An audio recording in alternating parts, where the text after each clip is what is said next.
Rice Sheikh से जो इस्तीफा मांग रहे थे, रईस शेख को भिवंडी के लोगों ने चुन के दिया है। समाजवादी पार्टी यहाँ वोट डालने नहीं आई थी। अबू हाशिम आजमी साहब बहुत बड़े नेता हैं, उनको तो बगैर बोले इस्तीफा दे देना चाहिए था अब तक। अध्यक्ष साहब को, हमारे अनस साहब को, तो उन्होंने अपने पद से राजीनामा देना चाहिए। पहले पॉलिटिकल चीज को समझे। जब राहुल गांधी जैसा आदमी अपने पद से इस्तीफा देता है नैतिक जिम्मेदारी लेते हुए, तो क्या अनस अंसारी को ये जिम्मेदारी नहीं लेनी चाहिए? एक पैनल इनका 8 नंबर में जीता है।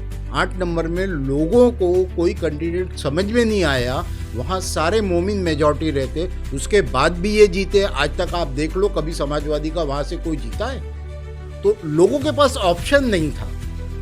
किसी से कोई नाराज था, किसी से कोई नाराज था, इसलिए ये जीत गए वहाँ से। तब भिवंडी के जितने 17 लोग जो कमेटी बनी थी उनको भी इस्तीफा देना चाहिए। जितनी पार्टी के अध्यक्ष हैं, जितने भी पार्टी के पदाधिकारी, सबको इस्तीफा दे देना चाहिए। समाजवादी के काफी अच्छी मार्जिन आती है हमारे हिसाब से। अगर रईस शेख के हाथ में पूरा समाजवादी का दे दिया जाता है कि आप यहाँ पे एमएलए, आप फैसला ले दे, ये तो इनका पहले से प्रोग्राम था। ये राजनीति में बहुत शातिर लोग हैं समाजवादी के। इन्होंने पहले इसीलिए कमेटी बनाई थी कि रईस शेख के सारे आदमी को काट दे। अगर मेरे हाथ पैर ही आप काट दोगे तो मेरे साथ रहेगा कौन? यहाँ से अबू हाशिम को अगला इलेक्शन लड़ना है एमएलए का, इसलिए वो रईस शेख के पर कतर रहे थे। अबू हाशिम साहब अब वहां से इलेक्शन नहीं जीत सकते, इसलिए वापस भिवंडी आना चाहते हैं। हम तो कह रहे हैं, देखे, अगर इतना ही हाशिम भाई को अपने ऊपर घमंड है तो आ जावे, इलेक्शन करा ले, वो भी इस्तीफा देवे, रईस साहब की भी इस्तीफा, दोनों लड़ जाए। सामने पब्लिक उनको बता देगी, पब्लिक ये नतीजा दी, इनकी जमानत भी नहीं बचेगी। सर, क्या कहना चाहेंगे? आज आपने मीडिया को बुलाया है, मीडिया से बातचीत करना चाहते हैं, किस मुद्दे पर बातचीत करना चाहते हैं? पहले मैं बता दूं कि मैं अंसारी सलाउद्दीन ज़ियाउद्दीन, सबसे पहली कॉरपोरेशन जब बनी थी 2002 में जब 3 का पैनल था, तो उसमें मैं, मुश्ताक भाई और हसनैन फारूकी, हम लोगों ने तब इलेक्शन जीता था और भिवंडी का पहला स्टैंडिंग कमेटी चेयरमैन, और 5 साल तक स्टैंडिंग कमेटी में मैं रहा हूँ। तब एक अच्छा खासा ग्रुप लेके मैं 17 नगर सेवकों को चलता था। ये हिसाब से ये मेरा पॉलिटिकल बैकग्राउंड है। उसके बाद मैं राजनीति से थोड़ा दूर हो गया, और जब तक एनसीपी थी, एनसीपी में मैं जनरल सेक्रेटरी रहा, और आज भी मैं इंदिरा गांधी का फॉलोअर हूँ। समाजवादी पार्टी के जो अध्यक्ष है अनस अंसारी, खास उसके विषय के लिए हम आपके पास आए हैं, उसको लेकर आप क्या कहना चाहेंगे? मेरा तो ऐसा कहना है, अनस अंसारी 2002 में कांग्रेस के सामने, हसनैन फारूकी के सामने हार चुके हैं इलेक्शन, कई इलेक्शन वो हार चुके हैं। हाशिम भाई ने उनको अध्यक्ष बनाया, तो अध्यक्ष की कुछ जिम्मेदारी भी होती है। अगर भिवंडी शहर के वो अध्यक्ष बने हैं तो उनको ये समाजवादी की हार की नैतिक जिम्मेदारी लेते हुए अपने पद से राजीनामा देना चाहिए अखिलेश जी को, और रोड पर उतर के लोगों का काम करना चाहिए। वो अपना राजीनामा अध्यक्ष जी को दे, ये अखिलेश यादव को देवें, और उसके बाद अपना पार्टी का काम करे, लोगों पे रोड पर उतर के, ना कि गाड़ी के कांच बंद करके घूमे और अध्यक्ष पद का करे और लोगों से इस्तीफा मांगे। रईस शेख से जो इस्तीफा मांग रहे थे, रईस शेख को भिवंडी के लोगों ने चुन के दिया है। समाजवादी पार्टी यहाँ वोट डालने नहीं आई थी। भिवंडी के लोगों ने 5 साल उन पर भरोसा किया, उसके बाद फिर आगे किया, और आज जो जीत है वो रईस शेख साहब की जीत पे लब्बैक कह के हर किसी ने वोट किया है। और हम उम्मीद करते हैं कि रईस भाई अच्छा काम करेंगे हमारे शहर के लिए। अगर उनको इतना ही बुरा लगता है अध्यक्ष साहब को, हमारे अनस साहब को, तो उन्होंने अपने पद से राजीनामा देना चाहिए। पहले पॉलिटिकल चीज को समझे। जब राहुल गांधी जैसा आदमी अपने पद से इस्तीफा देता है नैतिक जिम्मेदारी लेते हुए, तो क्या अनस अंसारी को ये जिम्मेदारी नहीं लेनी चाहिए? इस तरह से अनस अंसारी को अचानक से अध्यक्ष बनाया गया, वो भी एकदम कम टाइम में, इलेक्शन को कुछ दिन बचे थे जब ही, तो इसको लेकर आपका क्या कहना है? नहीं, तब तो उनको बनाया गया। उसके अलावा उनको 17 आदमी की कमेटी में भी रखा गया, जिनको इन्होंने चुन के इलेक्शन दिया था। एक पैनल इनका 8 नंबर में जीता है। 8 नंबर में लोगों को कोई कैंडिडेट समझ में नहीं आया, वहाँ सारे मोमिन मेजॉरिटी रहते, उसके बाद भी ये जीते। आज तक आप देख लो, कभी समाजवादी का वहाँ से कोई जीता है? तो लोगों के पास ऑप्शन नहीं था। किसी से कोई नाराज था, किसी से कोई नाराज था, इसलिए ये जीत गए वहाँ से। बाकी इनकी सिर्फ 2 सीट आई है 19 नंबर में। तो इनको राजीनामा दे देना चाहिए। पूरे महाराष्ट्र से साफ हो गए। आप जाके शिवाजी नगर में देखो, गोंडी में, वहाँ पे क्या हुआ, वहाँ पे भी सपा इसके आईएमआई के 8 लोग आ गए हैं। 8 लोग आ चुके हैं। तो इसका मतलब है कि समाजवादी से लोग बहुत नाराज है।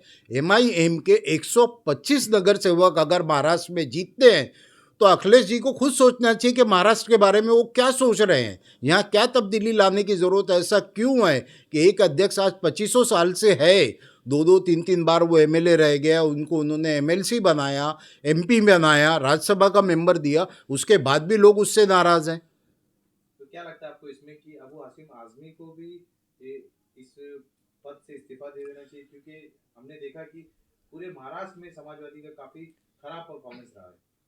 अबू हाशिम आजमी साहब बहुत बड़े नेता हैं, उनको तो बगैर बोले इस्तीफा दे देना चाहिए था अब तक। भिवंडी के जितने 17 लोग जो कमेटी बनी थी उनको भी इस्तीफा देना चाहिए। जितनी पार्टी के अध्यक्ष हैं, जितने भी पार्टी के पदाधिकारी, सबको इस्तीफा दे देना चाहिए। और अगर अखिलेश यादव को महाराष्ट्र में समाजवादी बचानी है तो इसके लिए उनको ऊपर के भी लोगों के बारे में गौर करना चाहिए कि जिसको 25 साल से रखा है वो सिर्फ अपना ही रहता है। आज भिवंडी में कभी भी समाजवादी सिंगल डिजिट में नहीं आई है, हमेशा 13, 16, 20 के करीब तक थे। ऐसा क्या हो गया कि एमएलए से इतना प्यार होने के बाद भी और आपको समाजवादी से अध्यक्ष से नफरत है? तो जिस तरह का रईस शेख का परफॉर्मेंस रहा है अब तक, उन्होंने तुतारी और कांग्रेस को समर्थन दिया, क्या वो समाजवादी को समर्थन देते तो क्या लगता है आपको एक बड़ी मार्जिन आ सकती थी? समाजवादी के काफ़ी अच्छी मार्जिन आती है हमारे हिसाब से। अगर रईस शेख के हाथ में पूरा समाजवादी का दे दिया जाता है कि आप यहाँ पे एमएलए, आप फैसला ले दे, तो आज कम से कम गिरी हुई हालत में 25 से 30 सीट के बीच में समाजवादी रहती और समाजवादी का ही मेयर बनता। रईस शेख के जो कैंडिडेट्स थे उनको टिकट नहीं दिया समाजवादी में, आपको क्या लगता है कि इसकी वजह क्या हो सकती है? ये इनका पहले से प्रोग्राम था। ये राजनीति में बहुत शातिर लोग हैं समाजवादी के। इन्होंने पहले इसीलिए कमेटी बनाई थी कि रईस शेख के सारे आदमी को काट दे। अगर मेरे हाथ पैर ही आप काट दोगे तो मेरे साथ रहेगा कौन? क्या उनको अगला एमएलए का इलेक्शन नहीं लड़ना है? यहाँ से अबू हाशिम को अगला इलेक्शन लड़ना है एमएलए का, इसलिए वो रईस शेख के पर कतर रहे थे। अबू हाशिम साहब अब वहाँ से इलेक्शन नहीं जीत सकते, इसलिए वापस भिवंडी आना चाहते हैं। तो ये सब कंट्रोवर्सी के बाद क्या लगता है आपको कि रईस शेख समाजवादी से जुड़े हुए हैं, कि वो भी हो सकता है कि आने वाले समय में, जिस तरह से अबू हाशिम आजमी एक वीडियो में कह रहे थे कि रईस शेख को जो 16 तारीख के बाद देखा जाएगा? नहीं देखा जाएगा तो देखे ना, हम तो कह रहे हैं देखे। अगर इतना ही हाशिम भाई को अपने ऊपर घमंड है तो आ जावे, इलेक्शन करा ले, वो भी इस्तीफा देवे, रईस साहब की भी इस्तीफा, दोनों लड़ जाए। सामने पब्लिक उनको बता देगी, पब्लिक ये नतीजा दी, इनकी जमानत भी नहीं बचेगी, हाशिम भाई की जमानत भी नहीं बचेगी। और पार्टी को बचाना है तो अखिलेश यादव जी को यहाँ पे इंटरफेयर करना पड़ेगा। अगर वो नहीं करेंगे तो अपनी सियासी वरासत बचाने के लिए रईस शेख को भी कुछ ना कुछ फैसला लेना पड़ेगा।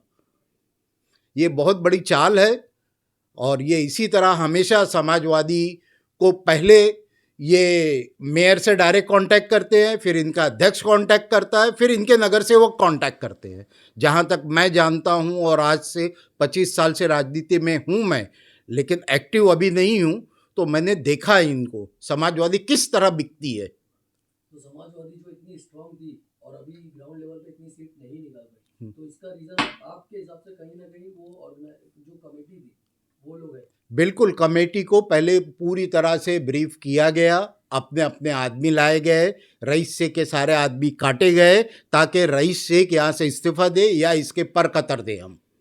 ये एक बहुत बड़ी चाल है जो रईस शेख भी जानते हैं और सब जानते हैं। और मैं अभी तक रईस शेख साहब से मिला भी नहीं हूँ, वो मुझे नहीं जानते रईस शेख साहब, ये भी आपको बता दूँ। तो आप रईस शेख की हिमायत में बात कर रहे हैं? नहीं, मैं जो जनरल चीज़ है वो बता रहा हूँ आपको। रईस शेख से मुझे कोई मतलब नहीं है। रईस शेख एक अच्छा काम करने वाला आदमी है। हर सेशन में कम से कम भिवंडी की आवाज़ तो गूंजती है रोज़। तो इस तरह आवाज़ अगर हमारी गूंजेगी तो हमारे काम भी होंगे ना, हमारे शहर में काम भी होंगे। अभी मैं आपको बता दूं, भिवंडी राजीव गांधी उड़ान पुल ये 0.97% टेंडर से बिलो गया हुआ है।